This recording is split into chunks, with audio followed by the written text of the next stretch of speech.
many kids know how to deal with authority? Authority is a tough one.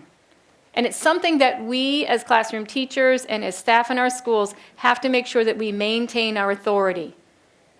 Recommendations I give all day long are, please maintain your authority. Tell the kids in your classroom when they hear the word no, it means no. The behavior plan might read, do not argue with the child. Do not give the child other options. You can change your seat here, or you can change your seat to here or here. Do not allow them to negotiate. Those are all things people have to learn, because sometimes no means no, and authority means authority. And that has to be taught.